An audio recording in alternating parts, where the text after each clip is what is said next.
Good morning, everyone. Today is Thursday, September 17th, 2020, also known as Ziva's birthday, my niece.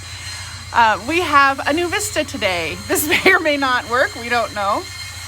I had this great idea that it would be fascinating to watch this house behind me being built through the lens of my camera 3 days a week, that we would just see this kind of progression because we have been enthralled with the process as the foundation was laid and the framing has started. So I thought I would try this. It's a little louder today than it's been in previous days. We'll see. So I was walking yesterday before dinner and I decided to listen to the mid-month motivation walking guided meditation that's offered through the app that I use to track my walks. It started off well enough with one of my favorite mantras, "You are enough." And as I listened, I could feel my muscles relax a little, my posture get better, my breath deepen. It was good. It took me to all that I have learned, or at least part of it anyways, from Brene Brown, who has us from the very beginning saying to ourselves, I am imperfect and I am enough. And that mantra is the sanity saver for me on many days. Then I started to disagree with Coach Jilly when she said there are no failures. Here's the thing. I get why people like to say that. They don't want people to think of themselves as failures. And the coach eventually kind of sort of got there. But saying that there are no failures is not true. We all know that. We have failed at things. We have tried something and it didn't work. That's failure. Here's where else I've run into problems with the idea that there are no failures, only pivot points or times to reevaluate or a chance to do something new. It minimizes the thing we did and then closes the door to the power of forgiveness and reconciliation if that is needed. Like, there's so much wrong with saying we are not failures. So I got a little testy with my coach as she said that and began to argue with her. She finally did arrive at what I wanted to hear her say, which is there are failures. I think she said that. But internalizing that to that I am a failure is not true nor helpful. Can you hear the difference between the two? Here's an example. I failed at water skiing versus I'm a failure because I can't water ski.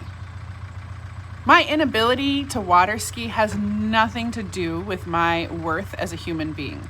But too many times we internalize that failure, the struggle, and make it about our own worth, which then prevents us from doing the very thing failure can do, which is teach us to reevaluate and try again and do something new.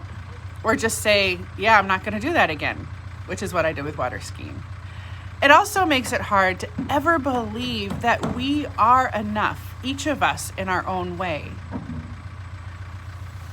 Here's the problem with you are enough. Please don't hear you are enough as you are enough to do it all by yourself. Believing that I am enough means believing that I have it within me to do what I need to do, which sometimes, oftentimes in my life means asking for help. And deeply tied to that belief is the belief that we are in this together, that we need each other, our imperfect, failing at stuff and figuring it out selves. 6 months into a pandemic that has turned our lives upside down and made everything so much harder to do, I needed to remember these things. And as much as I got a little annoyed at Coach Jilly yesterday, she had important things for me to remember on a day when I was sure crawling into my bed and staying there for the next 70 days would be the best course of action. Anybody else? Anybody? Her words to me are my words to you. You are enough in this moment. You have it in you to do what needs to be done, and you are not alone. And you may fail. You probably will fail at something, but you are not a failure. Grace and love and support and encouragement are all yours for the taking. And so is forgiveness when it's needed. Because you and I and all of those who are a part of First Lutheran Church and the greater church are the body of Christ. and we are we are bound together, connected to one another through Jesus, which guarantees us that we are never alone. So, dear ones, go forth into this day, muscles relaxed, spine straight, and with deep breaths, for God is with you. I am with you. The body of Christ is with you.